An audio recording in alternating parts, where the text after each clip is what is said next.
கிருபையினாலே நமக்கு என்னென்னலாம் கிடைக்க வாய்ப்பு இருக்கிறது? ஒன்று, நம்ம பெற்றிருக்கிற ரட்சிப்பு. அதான் கிருபையிலே நமக்கு கிடைத்த முதல் காரியம். நம்ம அந்த கிருபையிலே நமக்கு கிடைத்த காரியங்கள் வரிசையா 1-2 இருக்கும்.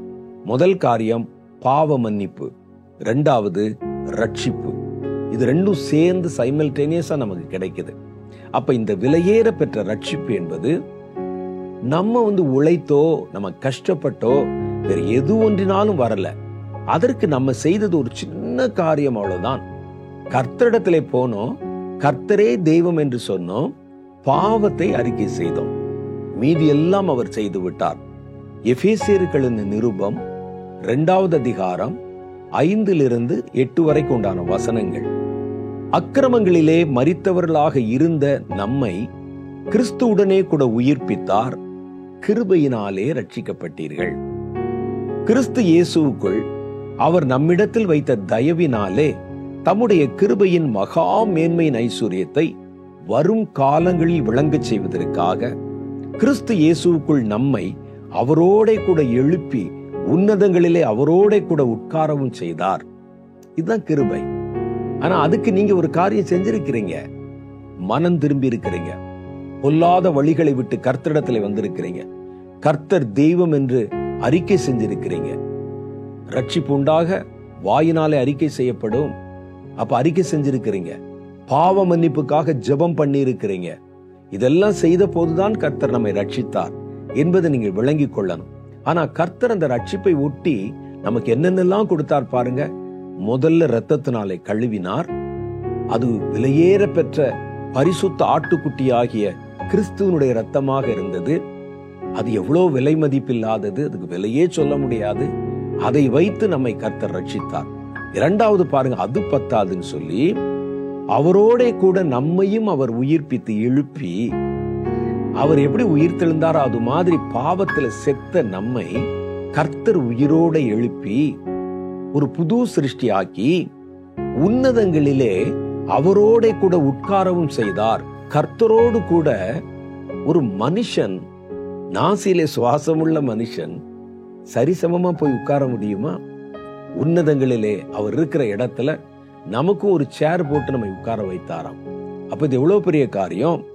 கிருபையினாலே விசுவாசத்தை கொண்டு ரட்சிக்கப்பட்டீர்கள். இது உங்களால் உண்டானது அல்ல, தேவனுடைய ஈவு. இது உண்மையிலே தேவனுடைய ஈவுதான்.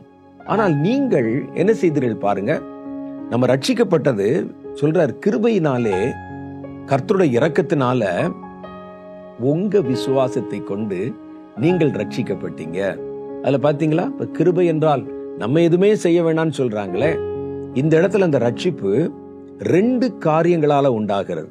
கிருபை அது கர்த்தருடையது, விசுவாசம் உங்களுடையது. இது 2 சேரும் போதுதான் அந்த ரட்சிப்பு உண்டாகிறது என்பதை நம்ம விளங்கிக் கொள்ளுகிறோம். அது எங்களால் உண்டானதல்ல. அந்த கிருபை அது தேவனுடைய ஈவு. ஆனா விசுவாசம், எங்க விசுவாசம்? அந்த விசுவாசத்தை கொண்டுதான் நாங்கள் ரட்சிக்கப்பட்டோம்.